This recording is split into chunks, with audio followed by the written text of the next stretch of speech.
Hello, it's Kojive. Today I'm going to show you how to create a great glass effect in Photoshop using custom textures. Let's start by adding a gradient. Click on the new adjustment layer icon, then select gradient. In the settings, set angle to 0 and choose the basic black and white preset.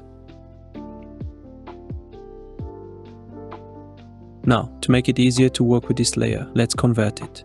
To do this, right-click on mouse and choose rasterize layer. And move to the left side while holding Shift. The first texture will have vertical lines. Simply duplicate the gradient layer several times, placing them next to each other.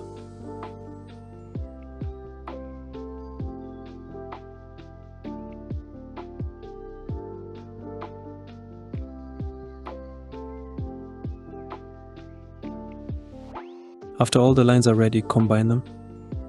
Select the layers, right-click and press Merge Layers.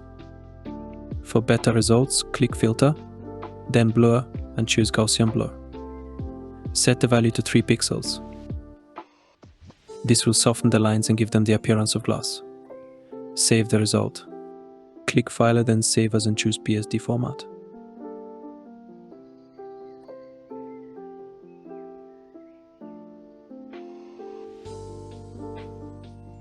Now let's create a texture with horizontal lines.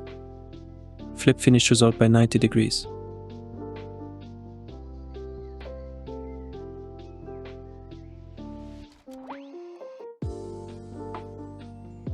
The next texture is blocks.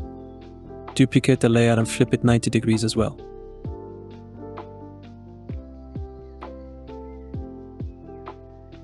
Let's set the opacity to 70%.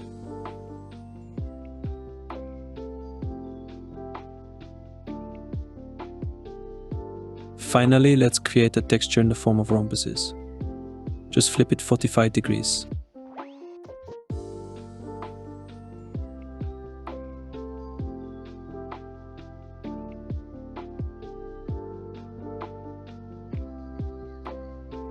Here's the image we're going to work with. But first we'll create a clipping mask. Duplicate the layer with the image.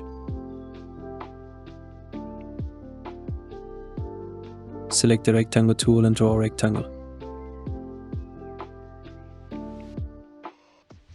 Then round the corners a bit in the shape settings to give it a softer look.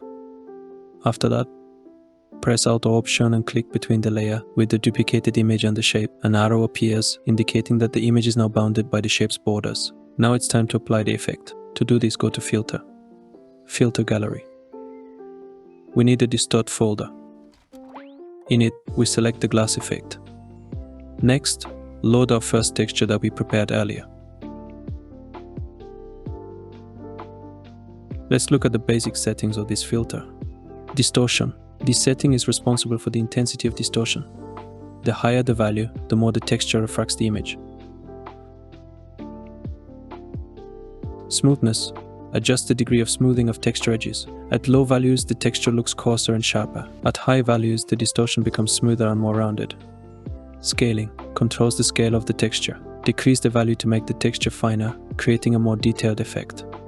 Increase the value to make the texture larger, covering large areas of the image.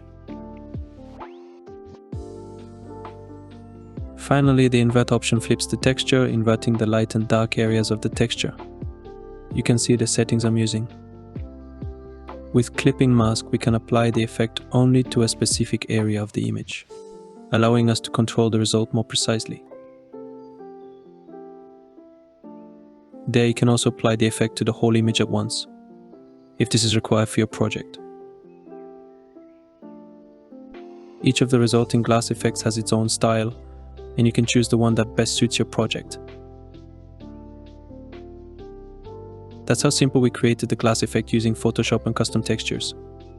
This tool is incredibly powerful, and the creative possibilities are almost endless. If you like this tutorial, don't forget to give it a like and subscribe to the channel so you don't miss new videos. Thank you for watching to the end. See you in the next video.